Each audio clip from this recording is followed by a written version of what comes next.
Hi, everybody. It's Lori from Lori's Resourceful Treasures, and I'm here today to bring you on an extended version of how to plan the games for a money tree. This is our money tree, and I have a video out there that explains how you do the envelopes, how you can do some of the bags that I have up here, what different ideas that you can do with those items, and how to make them, how to decide which kind you're going to use, whatever it takes to get your money growing on trees.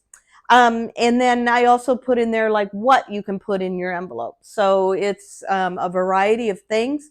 I do things for adults, but you can definitely gear it towards kids. So I'm going to go over what game and trivia we did last year.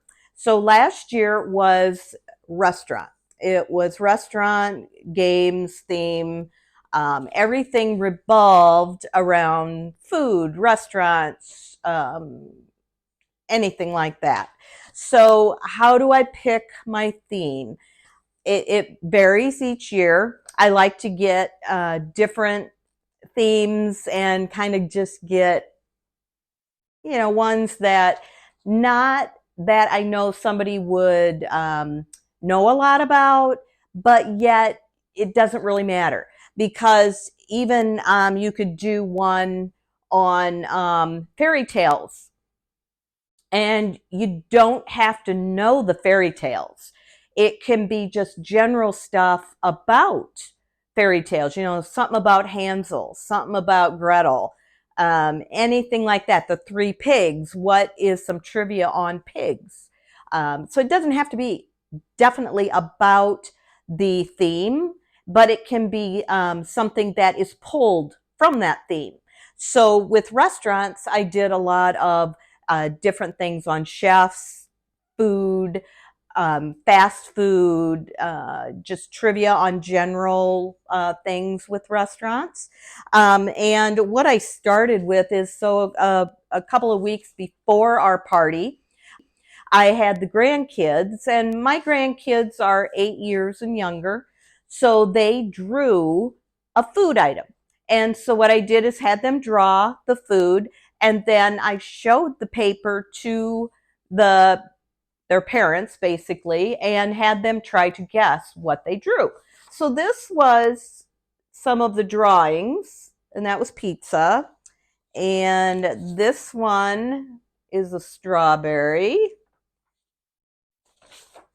This one is French fries. And this one was an orange. So you see, you can, pull in other family members, this stuff going in whatever direction you want it to go. It's fun, and that's how I make it. It's, you might have some competitive people in the team. Great. It's fun. Just roll with it and have a good time. That's basically all this is. Another thing that I do is I will have different types of games that they have to do. So there is drawing. So I will take a board, a marker board like this, and they have to come up. I'll give them a sheet like this, and it has something on it. So, like last year, it could have been a pepper shaker. So then they had to draw a pepper shaker. Now, I have gotten markers that are all different colors because it's kind of hard to draw a pepper shaker if you don't have black. Just saying. So, you have different ones, and I do 4 different ones so that each person has to draw. They can't get out of it. So we go and take turns, and they each have to do one, at least one, if not 2. But what I do is I will put down on paper everything I'm doing. So I have, on this one, I have 36 times we're going to do a game. And it can be more, it can be less. So what I do, it depends on how many envelopes you have up there too. So what I do is I will have all of these written down so that, okay, we're going to do the drawing game, and so, it's your turn.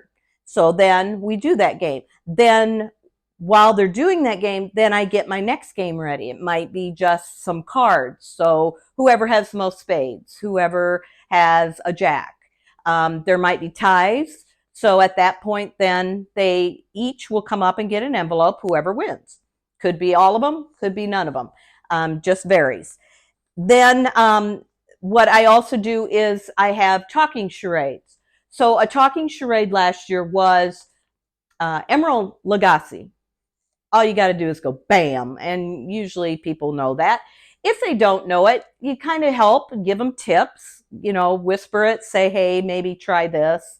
And so I try to help them out and give them, little things to, help them. But they also may not even know who the person is.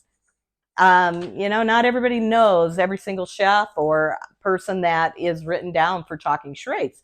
So I will try to help them, or I might have a picture of them to show, just to give them an idea. Oh, this is how you can do it. So when they do those types of games, whoever is acting and whoever guesses gets the envelope. So there'll be at least 2 people getting an envelope. There is silent charades. So something you could do for silent charades is someone eating lobster.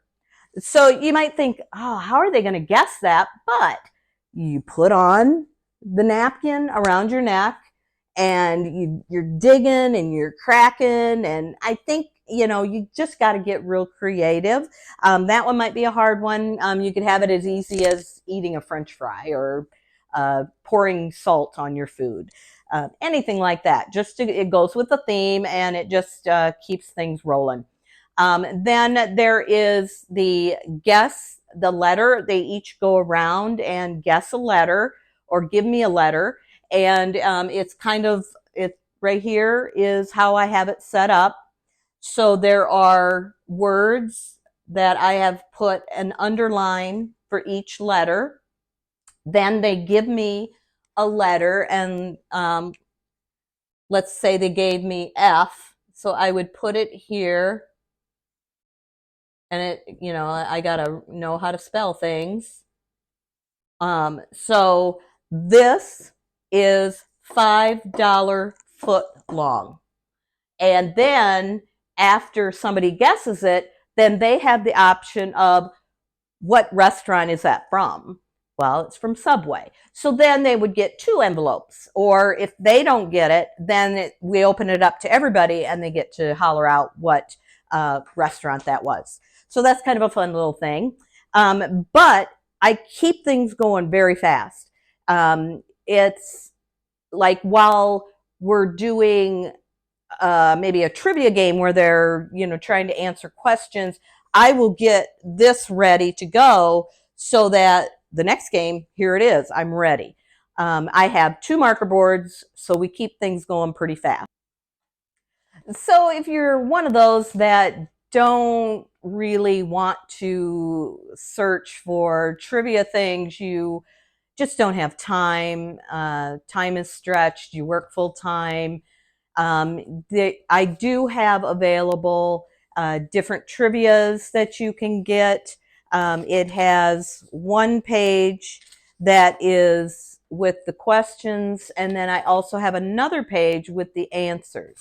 So you will make copies of the questions, cut them. There's usually 2 on a page. Cut them, and then you can hand those out while you have the answers in your hand. So if this is something you want, I will put a link below of how you can get this.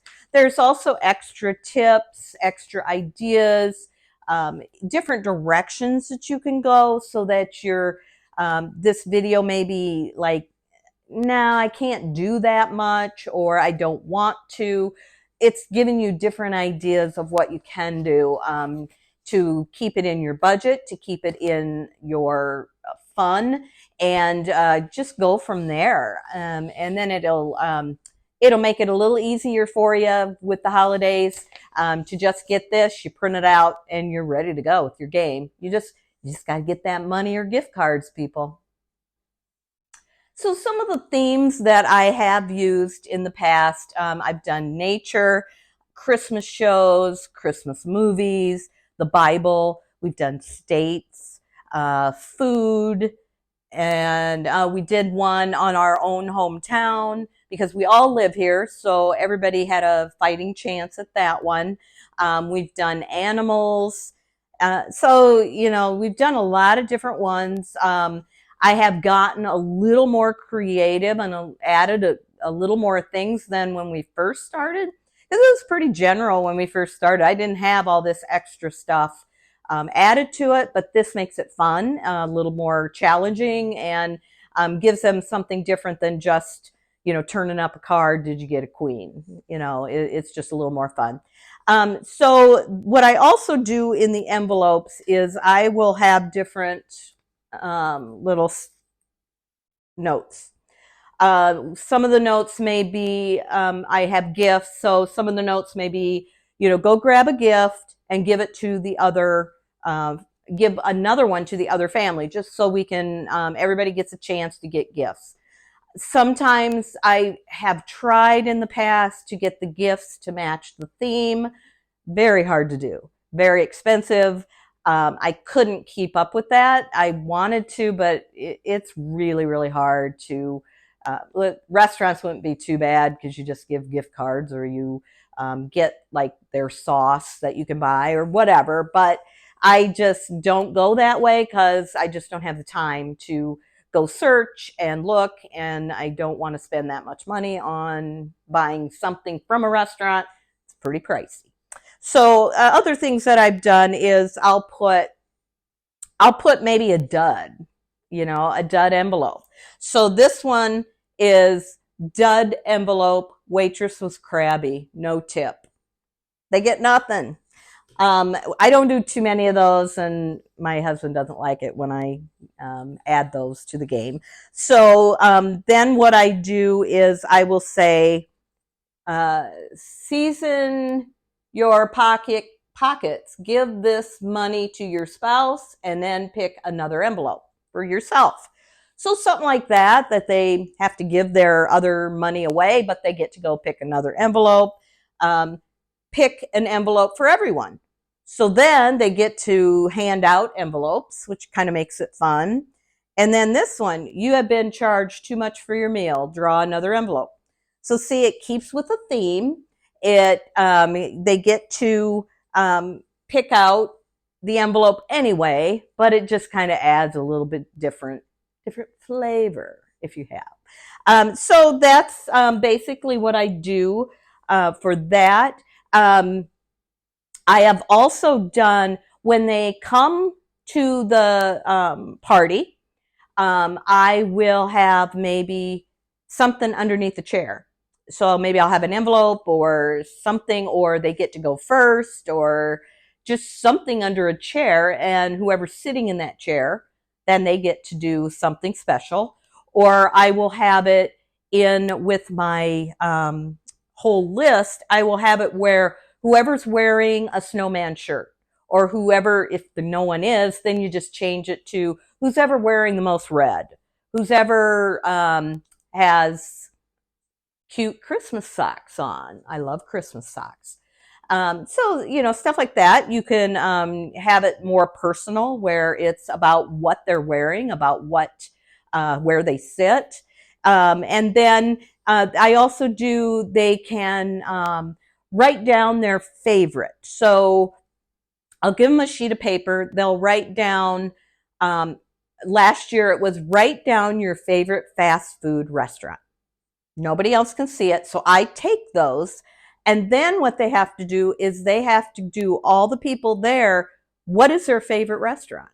So then they have to kind of guess, I don't know. And so it kind of makes it fun. It kind of gets you to know the other people that are participating.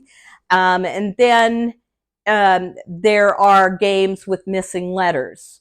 So it might be a song. The only one that comes to mind is Cheeseburger in Paradise. So you get a line from the song, you write it out, and you take away some letters, and they have to fill in the letters.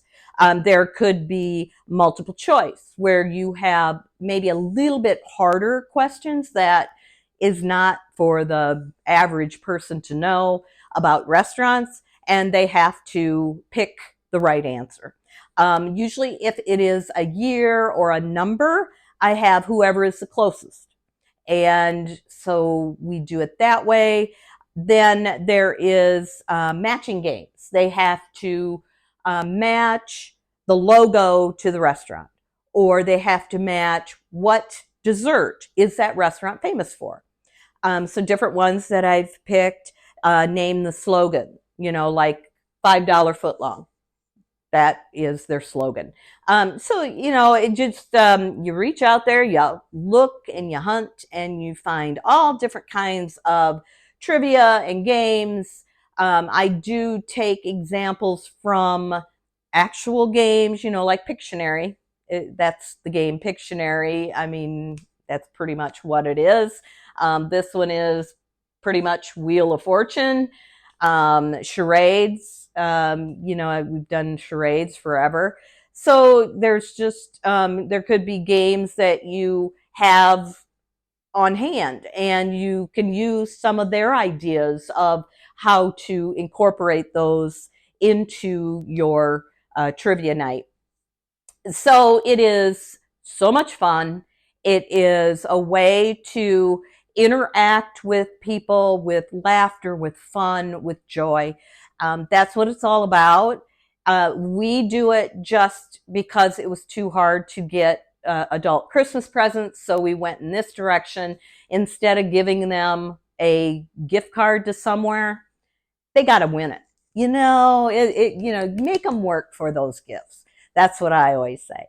Anyway, God bless y'all, and love and life, because God saved mine.